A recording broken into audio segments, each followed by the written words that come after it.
திருவிளையாடல் படத்தில் மன்னனின் சந்தேகத்தை தீர்த்து வைத்தால் 1000 பொற்காசுகள் என்று ஒரு அறிவிப்பு வரும். அதை கேட்டதும் நாகேஷ் சொல்லுவார், எவ்வளவு என்று கேட்பார். 1000 பொன்னாச்சு, 1000 பொன்னாச்சு, ஐயோ எனக்கு கிடைக்குமா சொக்கா என்று கத்துவார். அப்படிதான் இந்த 1000 பொற்காசு படத்தின் கதையும். அரசாங்கம் வழங்கும் ஃபேன், டிவி உட்பட, ரேஷன் உட்பட எல்லாமே வைத்துக் கொண்டு சாப்பிட்டு தினமும் தூங்குவதுதான் வேலை. இதுதான் சரவணனின் வேலை. அது தவிர வேறு ஒன்றுமில்லை. என்றைக்காவது நான்வெஜ் சாப்பிட வேண்டும் என்றால் பக்கத்து வீட்டு கோழிக்கு இறை போட்டு அது வீட்டுக்குள் வரவழைத்து டிவியை பெரிசாக ஆன் செய்துவிட்டு அந்த கோழியை வெட்டி குருமா போட்டு விடுவார். இப்படிதான் சாப்பிடுவது, தூங்குவது. இவருக்கு அதே போல இன்னொருவராக அவருடைய மாப்பிள்ளை வந்து சேர்கிறார், விதார்த். 2 பேருமே வெண்ணெய் வெட்டி சிப்பாய்கள் என்று சொல்றார்களே அப்படி. வீட்டில் கழிப்பறை கட்டினால் அதற்கு பஞ்சாயத்து யூனியன் மூலமாக பணம் தரப்படும் என்று சொன்னதும் பக்கத்து வீட்டில் ஒருவர் கழிப்பறை கட்ட அதற்கு முன் போட்டோ எடுத்து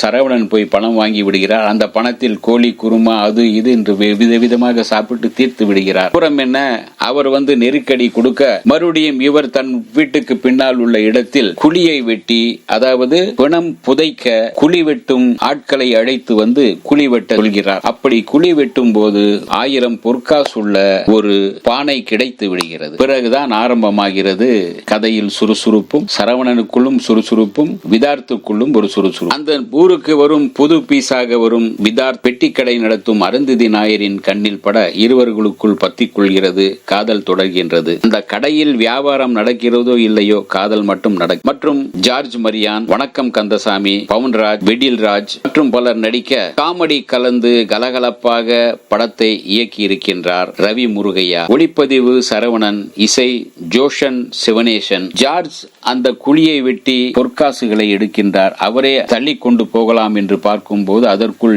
விதார்த்தும் சரவணனும் பார்த்து விடுகின்றனர். 3ஆக பங்கு போடலாம் என்று சொல்லும் போது அதற்குள் வேறொரு பிணத்தின் குழி வெட்ட அவருக்கு அழைப்பு வர, நாளை வா உனக்கு தருகிறேன் என்று சொல்கிறார். இவர்களுக்குள் இந்த பங்கு போடும் சண்டையில் ஒரு கட்டத்தில் சரவணன் அந்த 1000 பொற்காசுகளை எடுத்துக்கொண்டு கம்பி நீட்டி விடுகிறார். அந்த பொற்காசுகள் இவர்களுக்கு கிடைத்ததா, அதாவது புதையலாக கிடைத்த அந்த 1000 பொற்காசுகள் விதார்த்து கிடைத்ததா, சரவணனுக்கு கிடைத்ததா, ஜார்ஜுக்கு கிடைத்ததா என்றால், அல்லது அரசாங்கத்திற்கே போய்விட்டதா என்பதை மீறி கதை. படத்தை படுகலகலப்பாக சொல்லியிருக்கின்றார் இயக்குனர். 1000 பொற்காசு பார்க்கலாம், ரசிக்கலாம். இந்த வீடியோ உங்களுக்கு பிடிச்சிருந்தா லைக் பண்ணுங்க, ஷேர் பண்ணுங்க, கமெண்ட் பண்ணுங்க, சப்ஸ்கிரைப் பண்ணுங்க, மறக்காம பெல் ஐகானை கிளிக் பண்ணுங்க.